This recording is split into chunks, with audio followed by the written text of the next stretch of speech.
Hi, it's Steve, and welcome to another episode of my discussion on how I use the four agreements to have a new experience with my experience in 2017.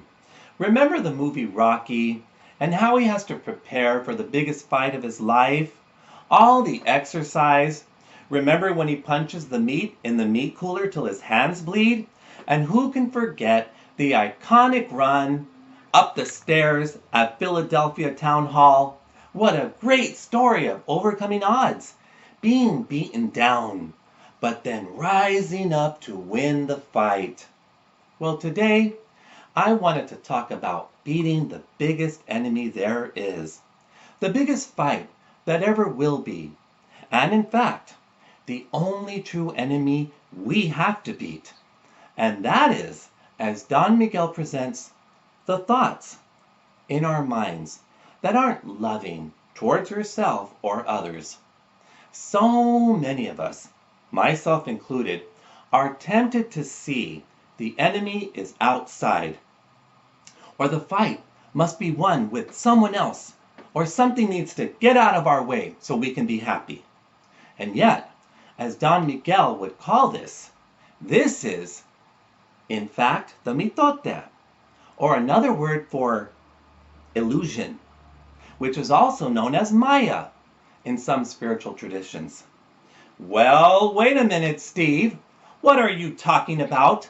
We have to fight for our rights and stop the bad people and get the parking spot first and make sure that no one takes advantage of us or disrespects us. And what about the Russians? Those Russians and North Korea and the Republicans and gas prices. And oh my God, the feud is over. Who's going to entertain us now? What show do we get to watch? To avoid being with each other in real life and keeping us checked out on our couches as we stare at our 53-inch flat screen TV with our mega razzle-dazzle remote control closer to us than our boyfriend. Should we take all the medications they keep trying to sell us? Or do we need a new car to be happy? That's what they are saying on TV. You need a new car, this new drug. Those Russians are shady.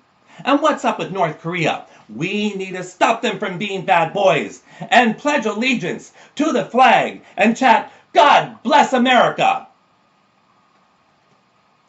Well, you know, and I know, that none of this is really what can change our world. To change our mind is what can change our world. And so, what are we thinking? What am I thinking that isn't loving to myself or others? That is the shifting energy that moves mountains in our minds. We can only change one thing, ourselves. And at the deepest level, our thoughts. Love loves to love through, in, and as us. But it's a choice I must make in using the four agreements, specifically the first agreement, which is to be impeccable with the word, which is also the words I use both myself with what I speak to myself and think to myself. Are you ready to win the biggest fight of your life? You can. I can. It's a daily fight, though, I must admit. Because the old Maya will drift back in, the domestication will get into motion and build energy, like a snowball does, rolling down a hill, gathering more and more snow and size. I know working the agreements have given me more love for myself and others, more joy and abundance, and prosperity, which is really choices. 1, 2, 3, 4, and the winner is you and I, when we fight the negative within us to end its life, in our life, on a daily basis. We are the champions.